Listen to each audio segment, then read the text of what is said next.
കുറെ നാള് എറണാകുളത്ത് തന്നെ ഇങ്ങനെ നിൽക്കുക. അപ്പോഴത്തേക്കും ഒരു ദിവസം ഒരു വീഡിയോ കോളില് ഇപ്പൊ കാണുന്ന അമ്മയില്ലേ രേണുസുതി, രേണുസുതി ആദ്യം അമ്മേനെ വീഡിയോ കോളിൽ കാണുന്ന ആ ടൈമിൽ ഭയങ്കരമായിട്ട് കമ്പനിയായി അമ്മയായിട്ട്. സൂപ്പർ ആയിരുന്നു ആ ടൈമിൽ. അപ്പം അങ്ങനെ ഒരു ദിവസം അമ്മ ഞങ്ങൾ എറണാകുളത്ത് എത്തുമായിരുന്നു. ഞങ്ങളെ ആദ്യം ഞാൻ കാണാൻ വന്ന് ഇങ്ങനെ കണ്ട് ഭയങ്കരമായിട്ട് കമ്പനിയായി. മനസ്സിലായി? അങ്ങനെ ഒരു ഭയങ്കര കമ്പനിയായി. ഇങ്ങനെ ഒരു ഇതില്ല, ഭയങ്കര കമ്പനിയായി. പിന്നെ അച്ഛനും ഇങ്ങനെ എൻ്റെ അടുത്ത് വന്നിട്ട് ഇങ്ങനെ ഒരു ദിവസം എൻ്റെ അടുത്ത് വെച്ച് ഇങ്ങനെ ഞാൻ കല്യാണം കഴിക്കട്ടെ, എന്നൊക്കെ എന്താണ് പറയാനുള്ളത്? അച്ഛന് ഇഷ്ടമാണോ? ഞാൻ ഇങ്ങനെ വെച്ചാൽ അച്ഛന് ഇഷ്ടമാണോ നമുക്ക് ആ രീതിയിൽ പറഞ്ഞു. അപ്പൊ അങ്ങനെ കൊല്ലത്തെ വീട്ടിലൊക്കെ വന്ന് ഇവിടെ സംസാരിച്ച്, വല്യമ്മയൊക്കെ ആയിട്ട് സംസാരിച്ച്. അല്ല, അതിൻ്റെ ഇടയ്ക്ക് ഇത് കിടന്നിട്ടുണ്ട്. വീണയും അച്ഛനും തമ്മിൽ ഡിവോഴ്സ് കാര്യങ്ങളെല്ലാം ആയി. ഇങ്ങനെ പൈസ കൊടുക്കണം അങ്ങനത്തെ രീതിയിൽ ഉള്ള രീതിയിൽ പൈസയൊക്കെ കൊടുത്ത് ഡിവോഴ്സായി. അത് കഴിഞ്ഞിട്ടാണ് അമ്മേനെ കെട്ടുന്നതും കേട്ടപ്പെടുത്താം. അങ്ങനെ കൊല്ലത്തൊക്കെ സംസാരിച്ച് എല്ലാം റെഡിയായി. ഞാനും അച്ഛനും അമ്മയും എല്ലാവരും കൊല്ലത്ത് നിൽക്കുന്നു. അതിൻ്റെ ഇടയ്ക്ക് കൊല്ലത്ത് വെച്ചിട്ട് ചെറിയൊരു വഴക്കായി. ഞങ്ങൾ കോട്ടയം പോകുന്നു. സ്റ്റോറി സ്റ്റാർട്ട്സ് നൗ എന്ന് പറയാം അല്ലേ? കോട്ടയത്തെ ഇല്ലെന്ന് ആദ്യമൊക്കെ ഭയങ്കര രസമായിരുന്നു, സൂപ്പറായിരുന്നു. ഇങ്ങനെ ഞാൻ കൂടുതലും വീട്ടിൽ കൊല്ലത്തേക്കുമ്പോ എന്നെ ഇങ്ങനെ അച്ചാമ്മ പുറത്തോട്ട് കളിക്കാനൊന്നും വിടത്തില്ല. അപ്പൊ അങ്ങനെ കൂട്ടുകാർ അങ്ങനത്തെ രീതി കളിക്കാനൊന്നും പോകത്തില്ല. എന്താ ചേച്ചി, പാറു, ഞാൻ അങ്ങനെയുള്ള ഒരു സെറ്റിൽ നിന്ന് കളിക്കത്തുള്ളൂ. അപ്പം എനിക്ക് ആഗ്രഹമൊക്കെ ഉണ്ട് ഇങ്ങനെ പുറത്തേക്ക് കളിക്കണം. പക്ഷെ വഴക്ക് കിട്ടും. എങ്കിലും അറിയാതെ കുളിച്ചൊക്കെ പോയിട്ട് വരും. അങ്ങനെ ഇവിടെ വന്നപ്പോഴത്തേക്ക് ഞാൻ ഭയങ്കരമായിട്ട് ഫ്രീ ആയി. ഞാൻ, അച്ഛൻ, അമ്മ, പിന്നെ അവിടുത്തെ രീതിയിൽ ഭയങ്കര ഒരു ഫ്രീഡം. ഞാൻ അച്ഛനെ എപ്പോഴും കാണുന്നു, അങ്ങനത്തെ ഒരു ഇതായി. പിന്നെ ആ ഒരു ഇത് കഴിഞ്ഞ് ഞങ്ങൾ കോട്ടയത്ത് നിന്ന് കുറച്ച് കഴിഞ്ഞപ്പോഴത്തേക്കും എന്തൊക്കെയോ എന്തോ എല്ലാവരും ഇങ്ങനെ കോട്ടയത്ത് വന്ന് ആദ്യമൊക്കെ സെറ്റപ്പ്, പിന്നെ അങ്ങോട്ട് പോവാ എന്തൊക്കെയോ ഇതാണ്. എല്ലാവരുടെ ഒരു സ്വഭാവമൊക്കെ ഒരു മാറ്റം, എന്തൊക്കെയോ എന്തോ പറയണമെന്ന് എനിക്ക്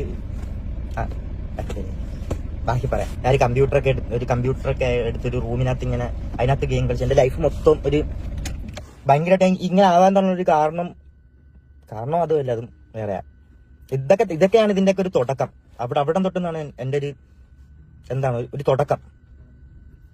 ഒരു റൂമിനകത്ത് ഇങ്ങനെ കമ്പ്യൂട്ടറും കളിച്ച് ഇങ്ങനെ അതിനകത്ത് എന്ന് പറഞ്ഞാൽ വേറെ കാശില്ല. അച്ഛൻ മാത്രം എന്റെ റൂമിൽ കയറി എനിക്ക് ഫുഡ് തരും, പോവും. ഇടയ്ക്ക് ഋതപ്പം വല്ലതും റൂമിൽ വന്നിരിക്കും.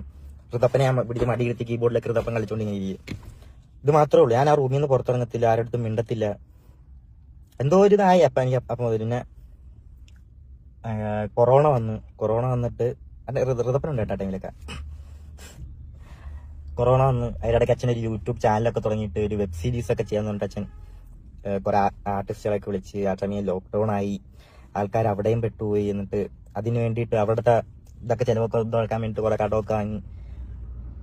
പിന്നെ അത് കഴിഞ്ഞിട്ട് അച്ഛൻ പിന്നെ നോക്കുന്നതെന്ന് വെച്ചാൽ അതെല്ലാം കഴിഞ്ഞ് അവരൊക്കെ നോക്കി. ഈ നോക്കുന്നതിനിടയ്ക്ക് ഈ മൊത്തം എന്ന് പറഞ്ഞാൽ ഞാൻ, അച്ഛൻ, അമ്മ, ഋതപ്പൻ, അമ്മയുടെ ചേച്ചി, അളിയൻ, അതായത് രമ്യ ചേച്ചി, അളിയൻ, അവളുടെ 2 മക്കള്, പപ്പ, അമ്മ, ഇവരുടെ ഇത്രയും പേരുടെ ചിലവ് അച്ഛൻ ഒറ്റയ്ക്ക് നോക്കിക്കൊണ്ടിരിക്കുന്നത്. മനസ്സിലായ? അത് ആ ടൈമിൽ ഇങ്ങനെ അച്ഛനാണെങ്കിൽ അച്ഛന് എന്റെ ഒരു മെയിൻ സ്വഭാവം നോ പറയാൻ അറിയത്തില്ല ആരുടെ മുന്നിൽ. അത് ഞങ്ങൾക്ക് 2 പേർക്കും അറിയാം. ഞങ്ങളുടെ കൊള്ളാത്ത സ്വഭാവം അതായിരുന്നു, നോ പറയാൻ അറിയത്തില്ല. ഓപ്പോസിറ്റ് നിൽക്കുന്ന ആൾക്ക് ഒരു വിഷമമാവുമോ, ഒരു സംഭവമാണ് മെയിൻ ആയിട്ടുള്ള ഒരു പ്രശ്നം. ഞാൻ ഇപ്പം ഇങ്ങനൊന്നും ഓരോ കാര്യം പറയാത്തതും ബാക്കി പറയാം. അങ്ങനെയാണെന്ന് ഞാൻ റൂമിനകത്ത് മൊത്തം ഒരു 3 വർഷം അങ്ങനെ തന്നെ ഇരിക്കുന്നു. അതിൻ്റെ ഇടയ്ക്ക് എന്തോ എനിക്കിങ്ങനെ തോന്നി ഇതൊക്കെ നിർത്താം, കമ്പ്യൂട്ടർ പരിപാടിയെല്ലാം നിർത്താമെന്ന്, പുറത്തോട്ടിറങ്ങാം. അങ്ങനെ ഞാൻ കമ്പ്യൂട്ടറൊക്കെ വിറ്റ് ഒരു വണ്ടി എടുത്ത്. ഞാൻ ആദ്യം ഒരു വണ്ടി എടുത്തിട്ട് അപ്പം ഈ 10ന്റെ കൂടെ പഠിച്ച കുറച്ച് കൂട്ടുകാരൊക്കെ, ഒരു കൂട്ടുകാരുണ്ട്, അവനേട്ട കമ്പനി ഒരുത്തനുള്ള ഏട്ടാ. അങ്ങനെ അവിടെ ഇങ്ങനെ പോകും ഞാൻ ഡെയിലി. പിന്നെ അങ്ങോട്ട് പോകാൻ തുടങ്ങി, കൂട്ടുകാരായിട്ട് ഇങ്ങനെ അങ്ങോട്ട് പോകാനായിട്ട് തുടങ്ങി. അപ്പോഴും അച്ഛന്റെ ആ സമയത്ത് എന്ന് പറഞ്ഞാൽ അച്ഛനിൽ നിന്ന് കിട്ടുന്ന ഒരു സ്നേഹം എന്താന്ന് വെച്ചാൽ ഒരു പൈസ മാത്രമാണ് ഇങ്ങനെ കിട്ടുന്ന ഒരു സ്നേഹം എന്താന്ന് വെച്ചാൽ. വേറെ ആടുത്ത് ഞാൻ അവിടെ സംസാരിക്കത്തില്ല. ഇവരുടെ സ്വഭാവം എല്ലാം ഒരുമാതിരി സ്വഭാവമായി ഇവരുടെയൊക്കെ. അവിടെ ജോലിക്ക് പോകത്തില്ല, അതിന് അടി. പിന്നെ എന്ത് പറഞ്ഞാലും ഇവർക്ക് എന്തെങ്കിലും പൈസയൊക്കെ എന്തെങ്കിലും കടം വാങ്ങി. ഇതൊക്കെ പറയണോ? എനിക്ക് കുറെ കാര്യങ്ങളുണ്ട് എനിക്ക് പറയാം. എനിക്ക് എങ്ങനെ പറയണോന്ന് അറിയത്തില്ല. എന്തൊക്കെ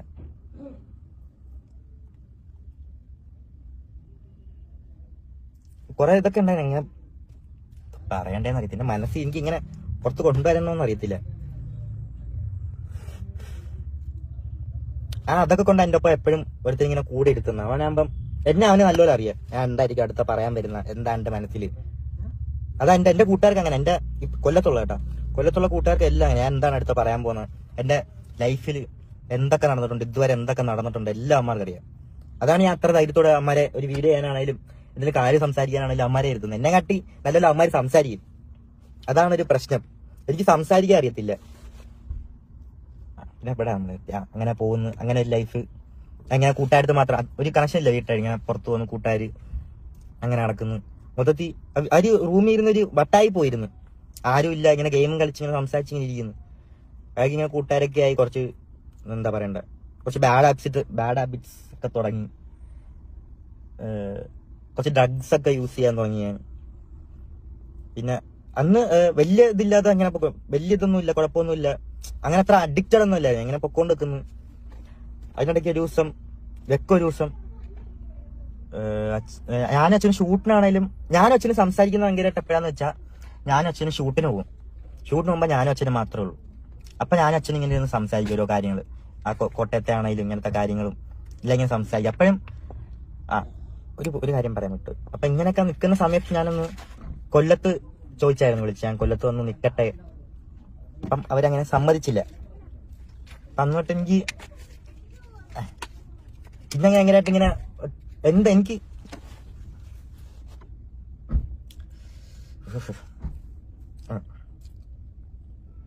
സമ്മതിച്ചില്ല. അവിടെ തന്നെ നിന്നങ്ങനെ ഇങ്ങനെ പോകുന്നു. അപ്പം ഒരു ദിവസം അച്ഛൻ, ഞാൻ ഷൂട്ടിന്റെ കാര്യമൊക്കെ പറഞ്ഞില്ല, അപ്പൊ ഞങ്ങൾ സംസാരിക്കുന്നതൊക്കെ. അപ്പം ഒരു ദിവസം അച്ഛൻ വന്നിട്ട് പറഞ്ഞു, നാളെ ഷൂട്ടുണ്ട്, ഒരു ഫ്ലവേഴ്സിന്റെ പ്രോഗ്രാം ഉണ്ട്, നീ വരണ്ട, അച്ഛനങ്ങ് പൊക്കോളാം. അമ്മയ്ക്ക് അതും ഇതൊക്കെ ഓരോ പ്രശ്നങ്ങളായിരുന്നു, എന്നെ കൊണ്ടുപോകുന്നത് ഷൂട്ടിന്, ഞങ്ങൾ രണ്ടുപേരും പോകുന്നത്. അതൊന്നും അമ്മയ്ക്ക് അങ്ങനെ ഒരു താല്പര്യമില്ലാത്ത സംഭവമൊക്കെ ആയിരുന്നു. അതിൻ്റെ ഇടയിൽ അടിക്കണ്ടായിട്ടുണ്ട്. എന്തോ ആർക്കും എന്നെ അങ്ങോട്ട് ഇഷ്ടമല്ലായിരുന്നു, അങ്ങനെ ഒരു അട്ടായി പോയിരുന്നു. അങ്ങനെ അപ്പോഴും എനിക്ക് എന്തെങ്കിലുമൊക്കെ എന്റെ വിഷമങ്ങളാണെങ്കിലും എന്തെങ്കിലും പറയാനായിട്ടാണെങ്കിലും എനിക്ക് വിളിക്കാനായിട്ടും അച്ഛനെന്ന് ഒരാളുണ്ട്. എനിക്ക് എന്തൊക്കെ ചെയ്തെന്ന് പറഞ്ഞാൽ, എനിക്ക് എന്തൊക്കെ വിഷമമുണ്ടെന്ന് പറഞ്ഞാലും എനിക്ക് ഒരാളെ വിളിക്കായിരുന്നു. അച്ഛൻ എന്തൊക്കെ ചെയ്താലും എനിക്ക് വിളിക്കായിരുന്നു. ആ ഒരു ധൈര്യം ഇങ്ങനെ ഭയങ്കരമായിട്ട് എനിക്ക് ഉണ്ടായിരുന്നു. ഒരു ദിവസം ഷൂട്ടിന് പോകണ്ടെന്ന് പറഞ്ഞിട്ട് പിറ്റേ ദിവസം രാത്രി വിളിച്ചിട്ട് എൻ്റെ അടുത്ത് പറഞ്ഞിട്ട് രാവിലെ ഒരു 4 മണിക്ക് ആകുമ്പോൾ വരും, നീ എന്നെ ഒന്ന് ചങ്ങനാശ്ശേരി ഒന്ന് വിളിക്കാൻ പറഞ്ഞു. ഓക്കെ, അങ്ങനെ 4 മണിയായപ്പം വിളിച്ച് ഫോൺ എടുത്തില്ല. എന്നിട്ട് ഞാൻ കിടന്നു തുടങ്ങി. ഞാൻ വിചാരിച്ച് അച്ഛനെപ്പോഴും ഈ ഷൂട്ടിനൊക്കെ പോയിട്ട് ഉറങ്ങിപ്പോകുന്ന സ്വഭാവമുണ്ട്, അപ്പം ഞാൻ ഫോൺ എടുക്കത്തില്ല എന്നുള്ളൊരു ഇതായി. ഞാൻ വെച്ചാൽ കിടന്ന് ഉറങ്ങാം, രാവിലെ എന്തായാലും വരും. അപ്പം കിടന്നു തുടങ്ങി. എന്നെ അമ്മ ഒന്ന് ഇങ്ങനെ തട്ടി എണീപ്പിച്ചിട്ട്, ഇതാരാ നീ, അച്ഛനെന്തോ പറ്റിയെന്ന് തോന്നുന്നു, ഒന്ന് വിളിച്ചു നോക്കാം. ഞാനിപ്പം എണീക്കുന്ന നേരെ അച്ഛൻ്റെ ഫോണിലോട്ടൊക്കെ വിളിക്കുന്നു. ഫോണിലോട്ട് വിളിച്ചിട്ട് എടുക്കുന്നൊന്നുമില്ല, ഫോൺ സ്വിച്ച് ഓഫ് ഒക്കെ പറയുന്നു. ഇപ്പം ആൾക്കാരൊക്കെ ഞാൻ വരാൻ തുടങ്ങി. അപ്പം എനിക്ക് മനസ്സിലായി എന്തോ ഇതായിട്ടുണ്ട്. അപ്പോഴത്തേക്ക് ഞാൻ നേരെ ആദ്യം അനൂപേട്ടനെ വിളിച്ചിട്ട് എന്തോ പറ്റിയ അനൂപേട്ട അച്ഛന്. അനൂപേട്ടൻ പറഞ്ഞിങ്ങനെ രക്ഷിക്കാൻ പറ്റില്ല, സോറി എന്ന് പറഞ്ഞിട്ട് ഫോൺ ഇങ്ങനെ കട്ട് ചെയ്ത് ആ ഫോൺ എടുത്ത് എറിഞ്ഞു. എന്തോ അനൂപേട്ട പറയുന്നത്, അങ്ങനെ അനൂപേട്ട ചോദിച്ചാൽ എന്തോ അനൂപേട്ട പറയുന്ന. അപ്പൊ ഒരു കാലിന്റെ എന്റെ ശരീരം മൊത്തം ഇങ്ങനെ അങ്ങ് തണുത്തുപോയി ഭയങ്കരമായിട്ട്.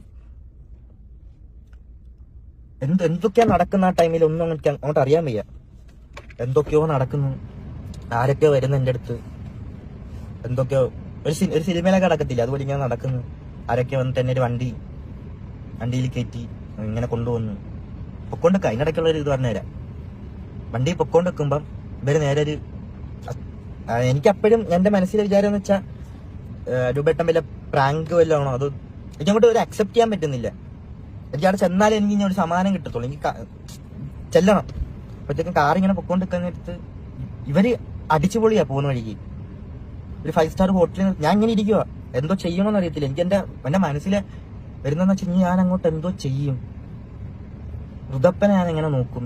ഇതൊക്കെ ഭ്രാന്തടിച്ച് ഇങ്ങനെ എന്തോ ചെയ്യണമെന്ന് അറിയത്തില്ല. സ്റ്റക്കായി ലൈഫ് ഇങ്ങനെ നിൽക്കുക, എന്തോ അങ്ങോട്ട് അങ്ങനെ ഒന്നും അറിയത്തില്ല, ഇങ്ങനെ നിൽക്കുക. ഇവര് 5 സ്റ്റാർ ഹോട്ടലിൽ കയറി ഫുഡ് കഴിക്കുന്നുണ്ട്, തുപ്പലടക്കാൻ പറ്റുന്നില്ല എനിക്ക്, ഒന്നും മിണ്ടാതെ. എനിക്ക് അന്നോട്ട് തുടങ്ങിയത് എനിക്കൊന്നും റെസ്പോൺസ് ചെയ്യാൻ പറ്റുന്നില്ല, എനിക്ക് ഒന്നിനോടൊന്നും. ഭയങ്കരമായിട്ട് ഒറ്റയ്ക്ക് ഇങ്ങനെ എന്തോ ആയിപ്പോയി. ഞാൻ ഹോട്ടലിൽ കയറുന്നു, ഫുഡ് കഴിക്കുന്നു, വീണ്ടും പോകുന്നു, ആശുപത്രി എത്തുന്നവരാൻ ചിന്തിക്കും ഇതൊക്കെ ഒരു പ്രാങ്ക് എന്നായിരിക്കണേ, അങ്ങനെ എന്തെങ്കിലും ആയിരിക്കണേ. പക്ഷെ പോകുന്ന വഴിക്ക് ഒരു ന്യൂസ് ഇട്ടേക്കുക, ന്യൂസിനകത്ത് കണ്ട്. പക്ഷെ എനിക്ക് അപ്പോഴും എനിക്ക് അങ്ങോട്ട് അക്സെപ്റ്റ് ചെയ്യാൻ പറ്റുന്നില്ല. എന്തോ നേരെ ചെന്ന ആദ്യച്ഛനെ അവിടെ പോയി കണ്ട് ഇങ്ങനെ അകത്ത് ഒരു ആൾക്കാരൊക്കെ ഉണ്ട്. ഇങ്ങനെ കൊണ്ടുവന്ന് ഒരു റൂം ഇങ്ങനെ തുറന്നപ്പോഴത്തേക്കും ഇങ്ങനെ ഒരു തുണി ഇങ്ങനെ മാറ്റി കാണിച്ചു.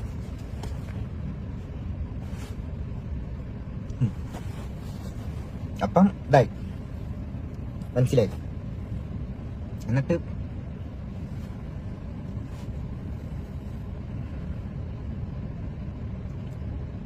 എന്തോ ചെയ്യണമെന്ന് ഇങ്ങനെ അറിയത്തില്ലായിരുന്നു. അങ്ങോട്ട് എന്തോ ഇതാവും, ആരുണ്ട്, എന്തിനു വിളിക്കും, അങ്ങനെ നിൽക്കാൻ നേരത്തെ അനുവേട്ടം വന്നിട്ടുണ്ടാ അങ്ങോട്ടുള്ള കാര്യങ്ങളെല്ലാം നോക്കിക്കോളാം, ഇതിന്റെ പരിപാടികളെല്ലാം നോക്കിക്കോളാം, എന്താന്ന് വെച്ചാൽ ചെയ്യാൻ പറഞ്ഞു. അങ്ങനെ അവരതൊക്കെ ചെയ്യുന്നു. ഇതിന്റെ ഇടയ്ക്കാണെങ്കിൽ കൊല്ലത്ത് ബോഡി കൊല്ലത്ത് കൊണ്ടുപോകണം പറഞ്ഞിട്ട് അങ്ങനെ ഒരു പ്രശ്നം നടക്കുന്നു. അതിന്റെ ഇടയ്ക്ക് ഈ വണ്ടി ഇരിക്കുന്നവരാണെങ്കിൽ കൊല്ലത്ത് കൊണ്ടുപോകാനായിട്ട് സമ്മതിക്കുന്നു. പള്ളിക്കാരൻ എന്റെ കൂടെ ഇരിക്കുന്ന മൊത്തം കുറെ പള്ളിക്കാരും അളിയനും പോവാ. ഇവരാണ് എന്റെ ഫോണൊക്കെ വാങ്ങിയേക്കുന്നു, പറഞ്ഞാൽ മതി, പറ്റത്തില്ല, അങ്ങനെ ഇങ്ങനെ. എന്നിട്ട് ഞാൻ എറണാകുളത്ത് നിന്നപ്പോഴത്തേക്ക് അനുപ എന്റെ അടുത്ത് കാര്യം എനിക്ക് കൊല്ലത്തുകൊണ്ട് കാണിക്കണം. ഞാൻ ആ സ്റ്റാൻഡിൽ നിന്നിട്ട് രാത്രി കൊല്ലത്തുകൊണ്ടൊക്കെ കാണിച്ച് തിരിച്ചു വന്നു. പിന്നെ എനിക്ക് സത്യം പറഞ്ഞാൽ എന്തോ ചെയ്യാം, എന്തോ അങ്ങോട്ട് ഒന്നും ഇതില്ലായിരുന്നു. ഇത് അനുപേട്ടം വന്നിട്ട് ഇങ്ങനെ ഇതാക്കി. പിന്നെ ഒരു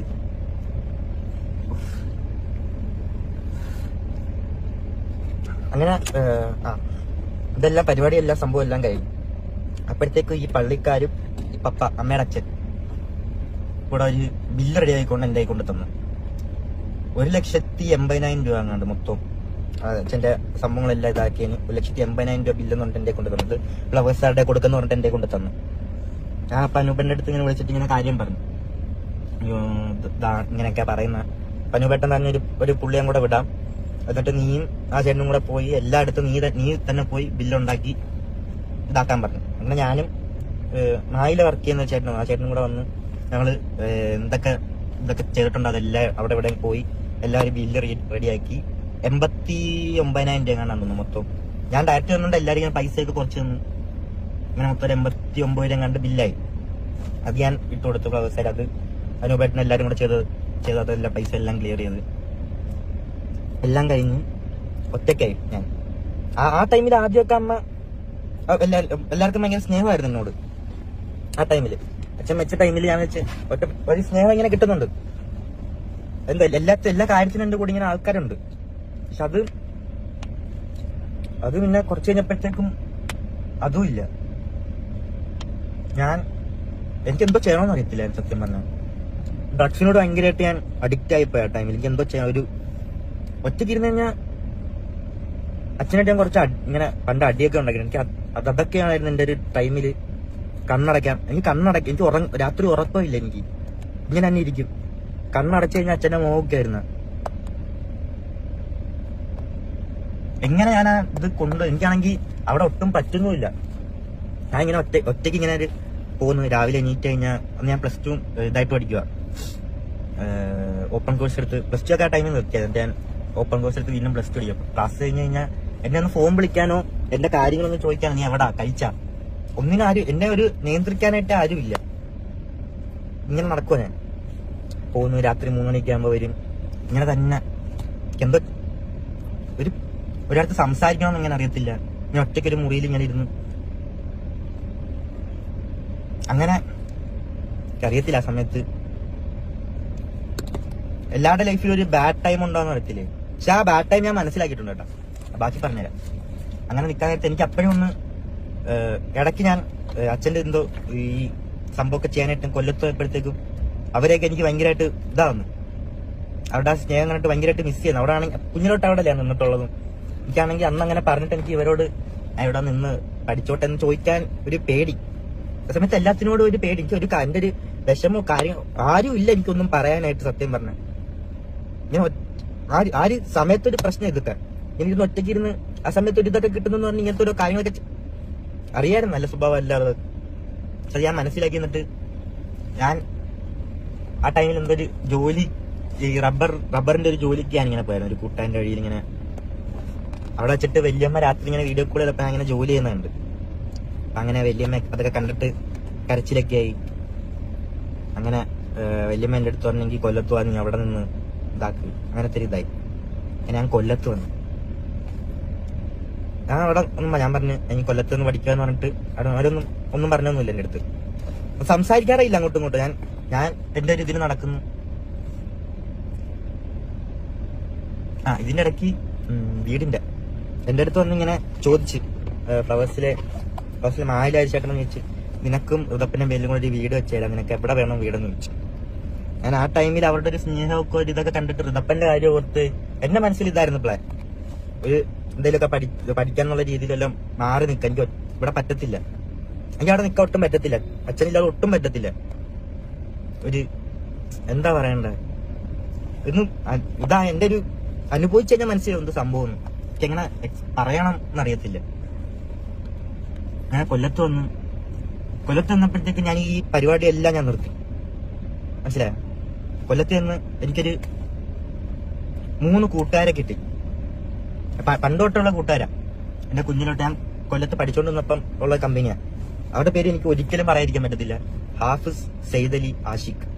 എന്റെ ലൈഫ് മറ്റേ മഞ്ഞുമൽ ബോയ്സ് ഇല്ല, അതിനകത്ത് കുഴിയിൽ താഴെ കിടക്കുമ്പം ഒരു കൈ വരത്തില്ലേ, അതിന് എന്തോ ഒരു വീണ്ടും ഒരു കുറെ പ്രത് കിട്ടുന്നൊക്കെ പറയത്തില്ലേ, ആ കൈ ഇങ്ങനെ പൊക്കി തന്ന കൈ തന്നിങ്ങനെ എന്നെ പൊക്കിയെടുത്താ ഒരു 3 പേര്. എന്റെ ലൈഫ് മൊത്തത്തിൽ എനിക്ക് സംസാരിക്കാൻ ഒരു മിണ്ടാതെ ഇങ്ങനെ ഒരിടത്ത് തന്നെ ഇങ്ങനെ ഇരിക്കുക, ഒന്നും സംസാരിക്കാൻ അറിയത്തില്ല എനിക്ക്. എന്തോ ഇങ്ങനത്തെ കുറെ കാര്യങ്ങൾ ഇങ്ങനെ ഉപയോഗിച്ച് മാത്രം ഇങ്ങനെ നിൽക്കുന്നു. ഇമാര് 3 പേര് കൊല്ലത്ത് വന്നിട്ട് ഇമാര് 3 പേരെ ഇങ്ങനെ ഇമാരെന്നെ കൊണ്ടുപോയി ഇങ്ങനെയൊക്കെയാണ് കൂട്ടുകാരപ്പോഴാണ് സത്യം പറഞ്ഞാൽ മനസ്സിലാവുന്നത്. എല്ലാത്തിനും എനിക്ക് മാറാൻ പറ്റി. ഭയങ്കരമായിട്ടൊന്ന് ഇതായി. ആൾക്കാർത്തൊക്കെ സംസാരിക്കാൻ തുടങ്ങി. ഞാൻ ഇമാര് കൊണ്ട് തന്നെ അങ്ങ് മാറ്റി, മൊത്തത്തിൽ എന്നെ അങ്ങ് ചേഞ്ച് ചെയ്ത് എന്റെ ലൈഫ് മൊത്തത്തിൽ ഇങ്ങനെ ഒരു എല്ലാത്തിന്റെ തുടക്കം ഇങ്ങനെ ഇട്ട് തന്നു ഇമാര്. അത് കഴിഞ്ഞിട്ട് രാവാണോ പാട്ട് പാടിയില്ല. അപ്പൊ അതിനകത്ത് മെൻഷൻ ചെയ്യുന്ന ആളെ എനിക്കിപ്പോ മെൻഷൻ ചെയ്യാൻ പറ്റത്തില്ല. ബാക്കി മൊത്തം നോക്കിയത് എനിക്ക് റിവീൽ ചെയ്യാൻ പറ്റത്തില്ല. അതുകൊണ്ടാട്ടോ ടൈമിൽ എന്തായാലും ഞാൻ പറഞ്ഞിരിക്കും. ആണ് ഇത്ര ഒരു ലൈഫിന്റെ മൊത്തത്തിൽ ഇങ്ങനെ മാറ്റിയെടുത്തേക്കുന്നത്. അമ്മ എന്റെ ഒരു കൈ പിടിച്ച് ഇങ്ങനെ പൊക്കി ഞാൻ തന്ന്, ബാക്കി അതായിരുന്നു. അങ്ങനെ ബാക്കി പറയാം. അങ്ങനെ എന്താ ഇപ്പം എനിക്ക് അറിയത്തില്ല ഇങ്ങനത്തെ സംഭവമൊക്കെ ഉണ്ടാകും. പിന്നെ ഇപ്പം എന്റെ പേരിൽ ഇങ്ങനെ കോട്ടയത്തുണ്ട എന്റെ ഒരു പാസ്റ്റ് ആ സമയത്ത് അങ്ങനെ ആയിപ്പോ എനിക്ക് എന്റെ ഒരു ലൈഫ് ഇതാക്കിയ മനസ്സിലാവും. ചിന്തിച്ചാ എനിക്ക് പിന്നെ അങ്ങോട്ട് എന്റെ ഒരു വിഷമങ്ങൾ പറയാൻ എനിക്ക് ആരും ഇല്ല, ഒന്നിനും ഇല്ല. മനസ്സിലായ ആണ് എനിക്കൊരു എന്താ പറയണ്ടേന്ന് അറിയത്തില്ല. അങ്ങനെ ഒരു ഇതായിപ്പോ ആ സമയത്ത് ആ ഒരു ഇതിന്റെ പേരിലാണ് ഇപ്പോഴും എന്നെ ആൾക്കാർ ഇങ്ങനെ കാണുന്നത്. പക്ഷെ എനിക്കതൊരു തെറ്റാണ് ഞാൻ മനസ്സിലാക്കി. എന്റെ ഭാഗം വെച്ച് നോക്കുകയാണെങ്കിൽ അതൊരു തെറ്റായി ഞാൻ മനസ്സിലാക്കി. ഞാനത് മാറ്റിയെടുത്തു. എന്റെ കൂട്ടുകാർ ഇതാക്കി ഞാൻ മാറ്റിയെടുത്തിട്ടുണ്ട്. പക്ഷെ ആ പേരാണ് എന്നെ ഇപ്പോഴും ഇട്ട് ഇങ്ങനെ ഒരു എന്താ ഭീഷണിപ്പെടുത്താന്നൊക്കെ പറയത്തില്ലേ, അത് ചെയ്യുന്നില്ല. ഇപ്പം മീഡിയാസ് ആണെങ്കിലും ഇങ്ങനെ മൊത്തം പറയത്തില്ലേ, ഇങ്ങനെ സംസാരിച്ച് നോക്ക്, എന്റെ കഥകൾ മൊത്തം പുറത്തിറങ്ങും. അങ്ങനെ കുറച്ച് സംഭവങ്ങളൊക്കെ ഉണ്ടായിട്ടുണ്ട്. കാരണം എന്റെ ലൈഫ് ഇതാക്കിയ മനസ്സിലാവും. ഭയങ്കര ഒറ്റപ്പെട്ട് ഇങ്ങനെ ഇതായിപ്പോയി സമയത്ത് കാട്ടിക്കുട്ടികളൊക്കെ ആയോ.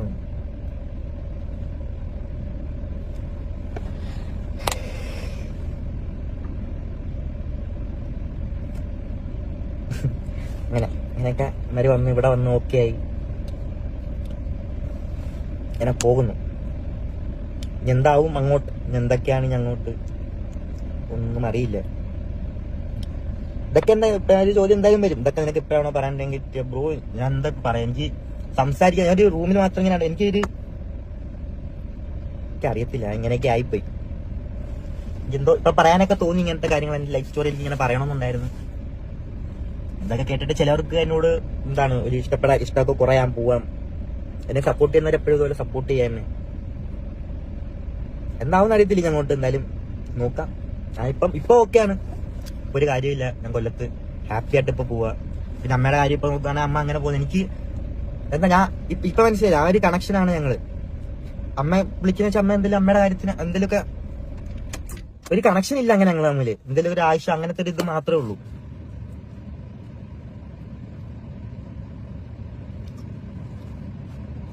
അപ്പം അങ്ങനെയൊക്കെയാണ് കാര്യങ്ങൾ.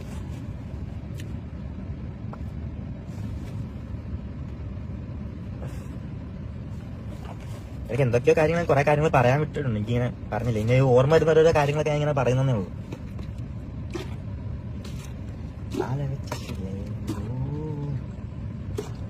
ഇപ്പൊ എന്താ ഇങ്ങനെ പറയാൻ കാരണം എന്ന് ചോദിച്ചാ, ഇങ്ങനത്തെ ഓരോ ഇതൊക്കെ ഇറങ്ങിയിട്ടേ ഇപ്പൊ ഞാൻ പറഞ്ഞ കുറച്ച് കൂട്ടുകാരുണ്ടല്ലോ, ആ കൂട്ടുകാരുടെ അമ്മയെ പോലും എനിക്കൊന്ന് ഫേസ് ചെയ്യാൻ പറ്റാത്ത സിറ്റുവേഷൻ ആയിപ്പോയി.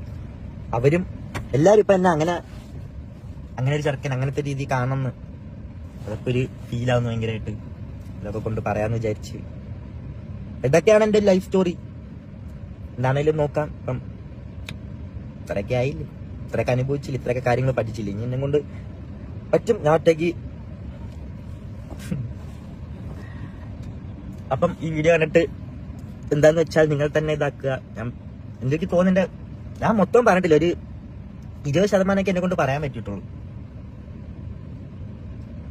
ഒന്ന് മനസ്സിലാക്കിയെടുക്കട്ടെ, എന്നെ കൊണ്ട് പറ്റാത്ത ഈ ഒരു അറിയത്തില്ല. അപ്പം താങ്ക് യു ഗൈസ്. അപ്പം കാണാം നമുക്ക് വീണ്ടും.